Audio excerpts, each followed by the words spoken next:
Good afternoon, my friends. My name is Josh, and I am a sex addict and an alcoholic, and thank you for joining us today. I was reflecting today and this week on the word attitude, and we see the word attitude probably a lot more in the big book than I thought it was there, and I think attitude is very fitting in my life because I have little kids and I feel, what do I get most of the time? I get attitude. Like I watched like an old, it's not old, it was newer, but like Joanne, my wife, doesn't necessarily get it. She's like, man, you're into such these like bro things. But I was watching like a Western movie the other day, and I see how the parents can like say something to their kids and it's always like, yes ma'am, yes sir, and I'm like, what happened? I'm like, why is it that I'm like, I say something and I'm like, I just get a giant middle finger waved at me. I'm like what why am I getting all this attitude? And there's a page from the big book that I want to share, the big book of Alcoholics Anonymous, and it's on page 50, the chapter We Agnostics, and it says, here are thousands of men and women, worldly indeed. They flatly declare that since they have come to believe in a power greater than themselves, to take a certain attitude toward that power, and to do certain simple things, there has been a revolutionary change in their way of thinking, living and thinking. In the face of collapse and despair, in the face of the total failure of their human resources, they found a new power. Peace, happiness, and sense of direction flowed into them.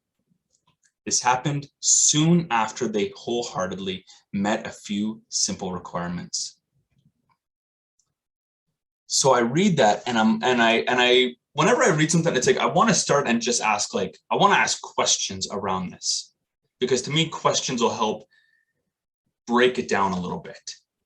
And it's like, well, what is this certain attitude? What is a certain attitude that I need in order to recover? And I think it starts for me that it's this attitude of willingness, an attitude of humility, an attitude that I don't have it all together. And it's so easy to fall into the delusion that those things don't exist. It's so easy for me to fall into the delusion that it's like, I got this, I can figure it out. This attitude, like what do you mean? Like, I need to have this reliance on a power greater than myself. Like, didn't God create me to be able-minded, to think, like, to make these decisions? And it's this concept that it's like, it's this attitude that, am I running the show, or am I turning it over to let God run the show? And I see this with and I say this most times. It's I can't help but laugh in raising kids, because whenever I want a good story or get good metaphor, I'm like, the kids are right there for this. However, the kids are just a mirror image of me. That's all the kids are. So when we look at, and if you have kids and the frustrations that you deal with because maybe they don't listen, or maybe they're throwing a temper tantrum, or maybe, they're giving you the same way me, they're giving you that, you're just a baby daddy, whatever. That's the child's way of giving you the middle finger. It's like, that's just an image of me. Am I living that way? I might mask it a little bit differently, but it's like this attitude is this, it's like they're set in their ways on something, and then it comes out in this behavior. So what is the attitude that I carry? Do I have an attitude that I'm here to learn? Do I have an attitude that I'm here to grow? Do I have an attitude that, I don't necessarily know what this looks like, God, but I'm willing to see where this goes. You ask my friend, my coworker, my boss, employer, depend on what circles you wanna see it in. Ask him what my attitude. Ask him if I have a willingness to learn sometimes. Man, I have not had a willing attitude to learn sometimes. Don't worry about me, bro. I'll make the finest kombucha in town. Until I don't. And it's this thing that it's like I can get overconfident with something like this is it. And it's like, but there's just this ego and this pride that kind of comes in. It goes on to say, though, that it's like I have to have a certain attitude toward that power and to do certain things. So what are the certain things that it's talking about now? Well, the certain things, it's the 12 steps as directed and outlined in the big book, as outlined in the LifeLab course. Am I actually following through with those directions? It says it's simple, and it is honestly, like, when you break it down, it is one of the most simple things ever. I remember I was, again, going back to my coworker, was trying to show me, here's how to make lattes, and here's how to make cappuccinos, and here's how to become this beautiful barista that you can be. And I'm like, what do you mean? Like, I can't do barista. He's like, man, you can do electrical work. I'm sure you can figure out how to steam a little bit of milk and foam and put it together in a cup. And it's like, and in my head, I'm just like, it's like I can overcomplicate it, being like, this isn't simple.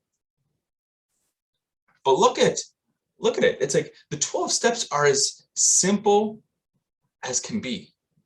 You don't need an engineering degree. You don't need to go get a doctorate. You don't need to, it's like all it is about turning over your will in your life. It's all just turning over the things that I'm holding onto so tightly and putting those into the hands of God. That's all it is. And let God lead me. Let the fellowship of LifeLab come around me as I go on this journey. Because what happens when I do that, we see it as the testimony of these thousands of men and women in the early stages of Alcoholics Anonymous. But it says there will be a revolutionary change in their way of living and thinking. What is this revolutionary change? This revolutionary change is this spiritual experience, which isn't an option, which isn't maybe that's, maybe we'll get there. That is a promise of what will happen if you work this program. That's the promise of what will happen, not maybe will happen. That's the promise of what will happen as you come into relationship with God. Because this whole thing is not saying, okay, you just have to believe in a power greater than yourself. You have to believe in Jesus and then you're done. Okay, like I can believe that and that's fine. I believe right now, I can look outside and I can already see it, but it's like, you asked me 15 minutes ago, I can believe that it's gonna rain.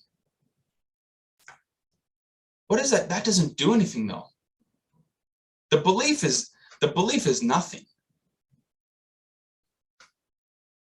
But it's that belief actually spurs you into a relationship with God. That's where the whole conception of God comes in. Because it's not just this belief that's up here, oh, I can kind of design this God as I want, but it's actually this living God, eternal God that I actually come into a relationship with. That is with me, that is guiding me. And as I have these spiritual experiences, what is on page 27, it says it's like that these are huge, they come in the nature of huge emotional displacements and rearrangements. Ideas, emotions, and attitudes. Again, that word, I'm even reading this, not even real, not knowing that attitude was in there again.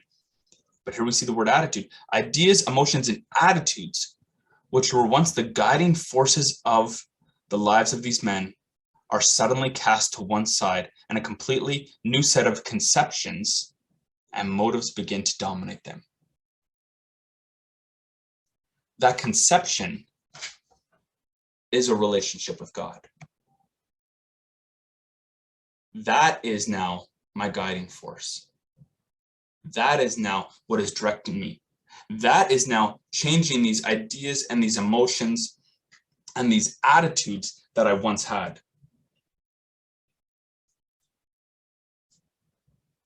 I see it in my house where it's like, with my kids. When do I see the most attitude? Like if I say, hey guys, we're gonna go have ice cream right now, it's fine. Like everyone's happy. However, what if I say, hey guys, it's time to clean up your toys? All of a sudden, I start getting attitude. I start getting lip. I start getting, he's not helping or she's not helping, and all of a sudden people are hitting each other because they're not doing this, or like they're taking my toys all of a sudden, and it's like these attitudes come in, and these attitudes actually direct my behavior. So when I look at my behavior today, when I look at my behavior today, I can take that a step back and being like, why am I behaving that way?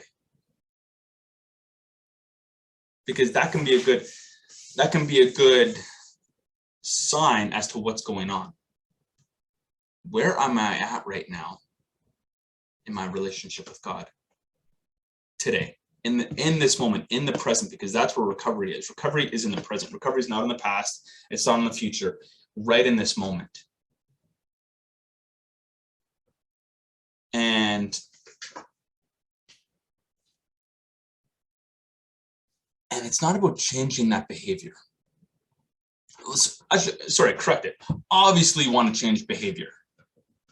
If you're breaking into cars, good to change that behavior. If I'm telling lies all the time, good to change that behavior. If I'm, avoiding people because I'm fearful, good to change that behavior. But I can only change behavior for so long until the inside starts to come out again. And that's where it's like, I offer myself to God. And it's like, I don't even necessarily know what it's all going to look like today. And I say this coming from a place that it's like, this is an area I know that this is probably like, I share on this because it's like, I think that this is probably the highlight of what I need to work on right now in my life. But it's like, God, what's driving that behavior right now? What's the lie that I'm telling myself? What's the fear that's there? And God, good or bad, it's like, I offer this up to you, because I am not designed to take this on. I've come into your care. I've come into your control. I've come into your protection. It's not about me trying to do all of this stuff anymore. So that's the attitude. I humbly bring that to God, and I let God deal with that as he sees fit. And maybe it stays for a little bit longer. Maybe it gets taken away. I don't know. But it's up to God to decide what to do with that. It's not up to Josh to decide. And I think that's the beautiful thing about about will, that God has given us this freedom to choose, because that's a very loving thing. And it can be a very frustrating thing at sometimes, because it's like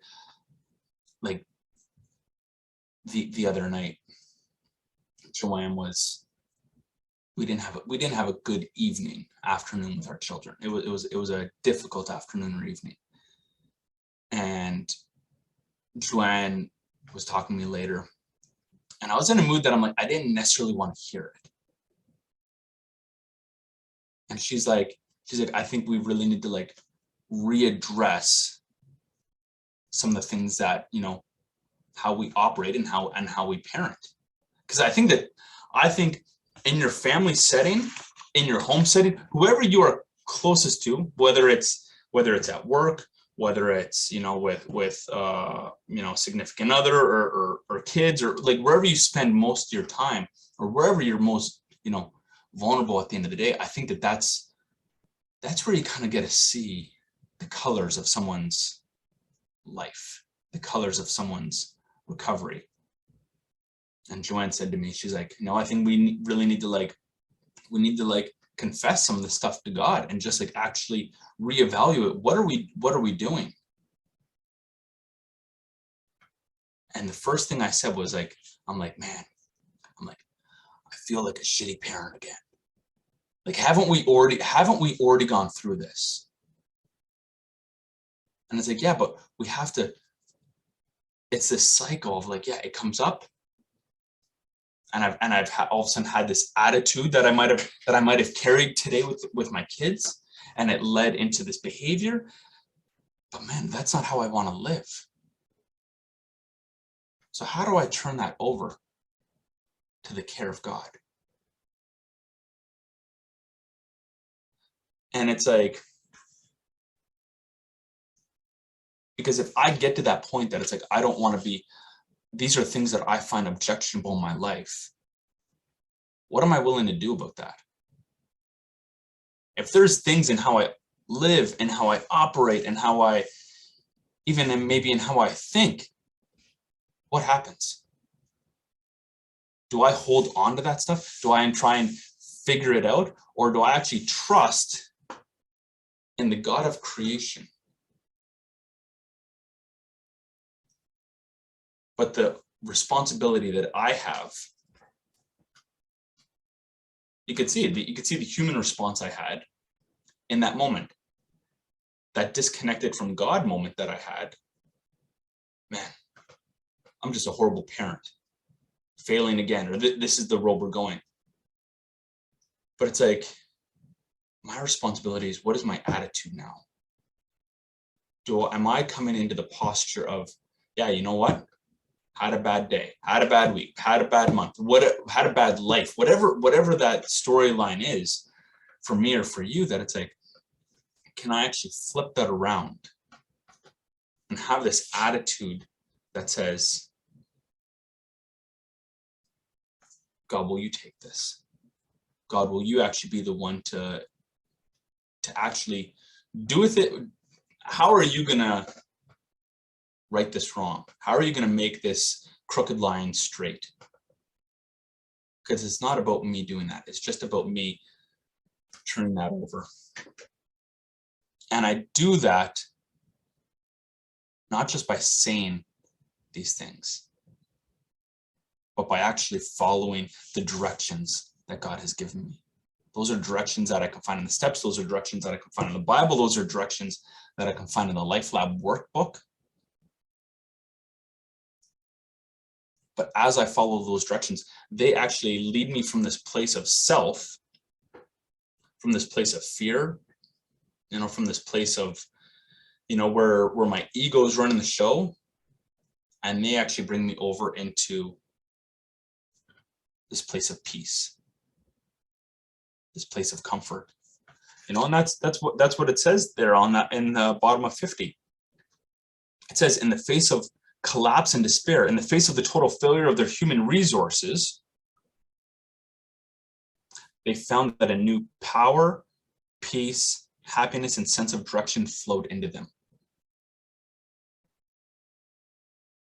That's because they've come into a relationship with God. That's because they're living now out of that relationship. This happened. Didn't happen 6 months later. It didn't happen a year later. It didn't happen 5 years later. This happened soon after they wholeheartedly met a few simple requirements. And earlier in the book, on page 26 of, again, in the same book, the big book of Alcoholics Anonymous, there's this guy that he just kept relapsing. But it says, but this man still lives and he is a free man. He does not need a bodyguard, nor is he confined. He can go anywhere on this earth where other free men may go without disaster, provided he remains willing to maintain a certain simple attitude.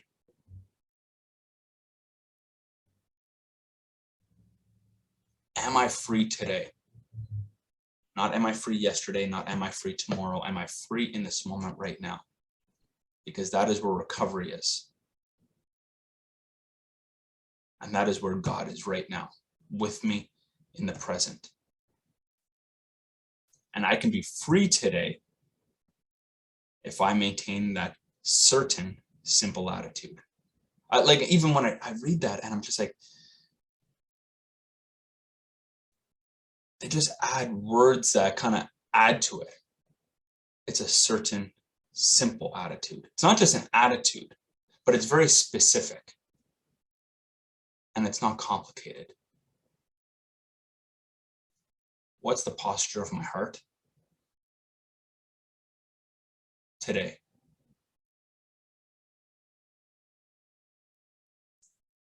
Because my behaviors always go back to something that's happening inside. And that's where I need God to heal, and that's where I need God to restore. And when that happens, that's where I find this freedom. And I know that that's the promise. That's the promise, and that's the experience that I've had in my life. And I've had it that even in recovery, that I've had days and moments where I'm like, that isn't the reality. And the reality isn't because God all of a sudden left. The reality is that I've just taken something back. My kids last night, they were playing, I don't even know what it was. It was like one of Joanne's childhood, toys or Lego things, or whatever. And there's these 2 cars, and something happened. I wasn't there, but someone took a toy from someone else. You got the boy vehicle. Why are you taking the girl vehicle? And it was just and it's this whole thing that I'm just I saw that and I'm just man, that's what I do sometimes. That I'm just yeah, that looks good. I'll just take that back over here, God. And all of a sudden I'm filled with calamity. I'm filled with anxiety. I'm filled with despair. I'm filled with irritability and restlessness. That's not my car to take. God's going to give me the specific Lego or the specific car to play with when he sees fit, but I don't need to be the one controlling it. So I share all this not as a teaching, not even as a courage. I share this for myself because this is really what I need today. That is where am I? Yeah, what is my attitude? What is my attitude towards others? And what is my attitude towards the Father? So thank you everyone for listening and not heckling me. And I hope you all have a wonderful afternoon.